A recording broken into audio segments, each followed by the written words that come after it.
The story you think you know about power, wealth, and control is incomplete. What if I told you that the world as we know it isn't shaped by governments, presidents, or elections, but by entities invisible to most of us? Entities that operate above the law, above morality, and above nations themselves.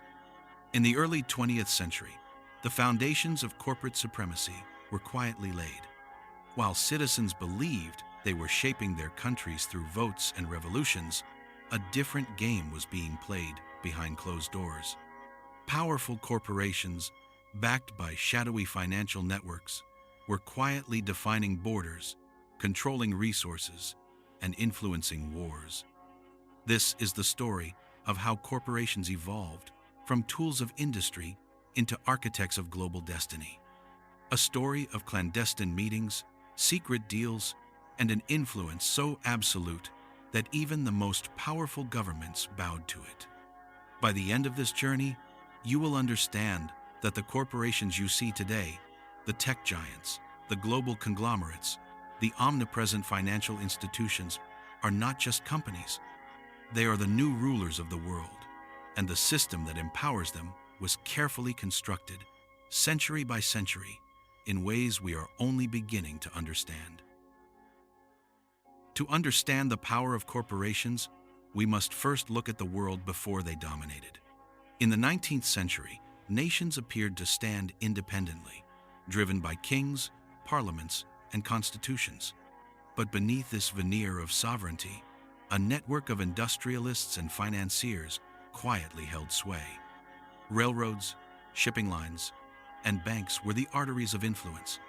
Families like the Rockefellers, Morgans, and Krupps didn't just accumulate wealth, they controlled the flow of energy, trade, and capital. Wars and treaties weren't merely the result of political disagreement. They were calculated moves to protect and expand private interests.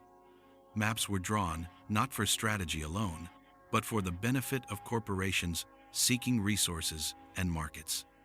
In the steel mills of Pittsburgh, the banks of London, and the trading houses of Hamburg, the first seeds of corporate dominance were planted.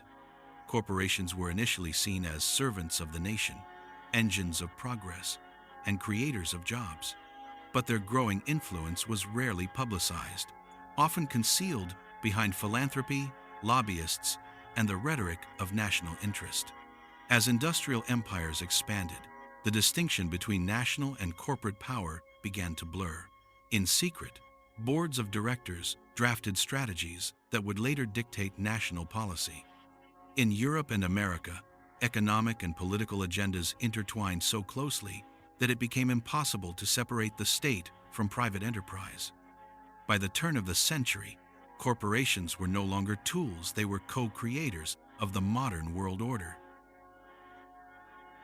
The turning point came in the early 1900s, when a handful of multinational corporations began consolidating power at an unprecedented scale. Standard Oil, United Fruit, and General Electric weren't merely businesses, they were entities capable of shaping economies, controlling governments, and manipulating public perception. Consider Standard Oil in 1911. The company didn't just dominate oil markets, it dictated energy policy across continents. Its lobbying campaigns reached capitals in Europe and Asia. Its executives weren't content with profit alone, they were architects of influence. Documents unearthed from board meetings reveal plans not just for market dominance, but for global strategy, which regions to invest in, which political factions to support, which revolutions to finance.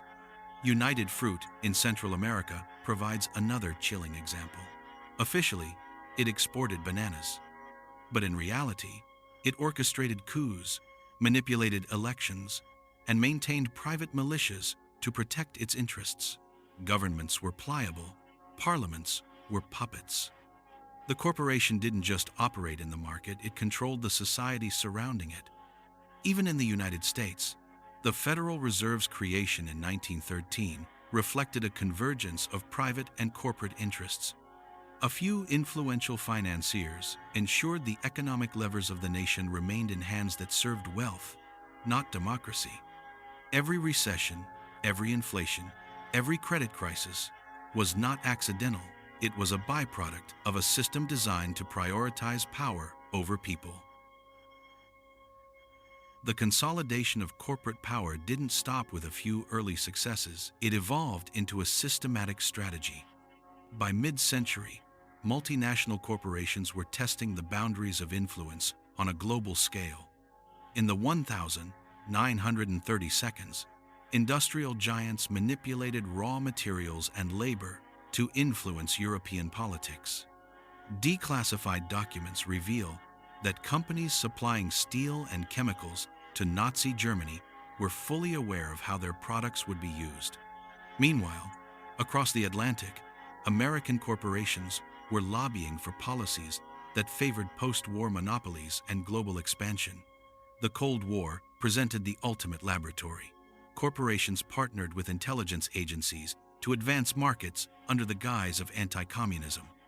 Operations in Latin America, Africa, and Southeast Asia were financed by conglomerates seeking access to land, minerals, and labor.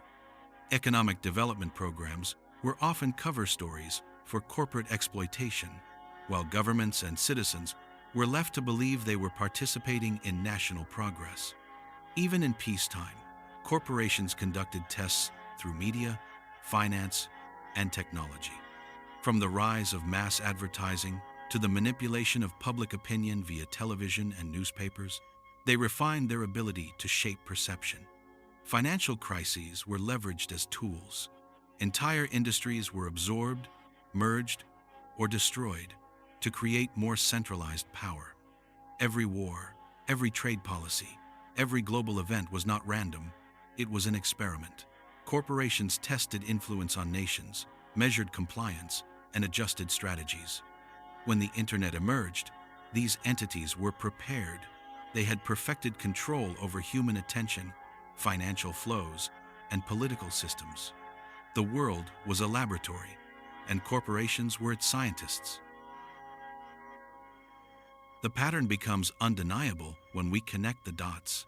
Families, boards, and secret corporate alliances have guided revolutions, dictated trade agreements, and orchestrated crises for more than a century. The same actors who shaped the industrial age now dominate finance, energy, technology, and information. Consider the largest tech conglomerates today. They own not only platforms and devices, but entire ecosystems of communication, commerce, and influence.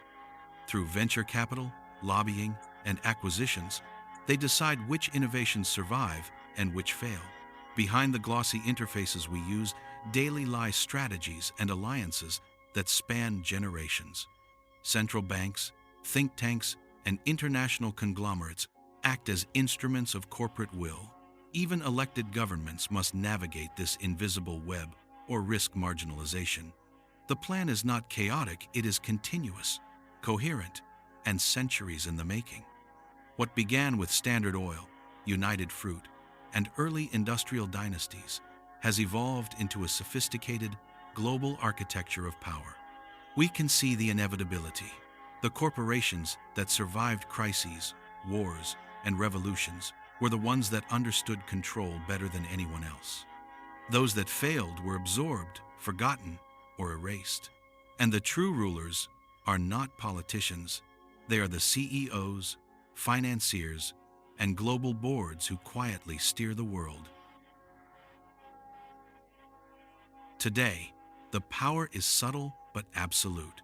Modern conglomerates and digital platforms influence elections, sway markets, and determine which information reaches the masses. Investment funds with trillions in assets are more powerful than most national treasuries. Lobbies and think tanks dictate policy under the guise of expertise.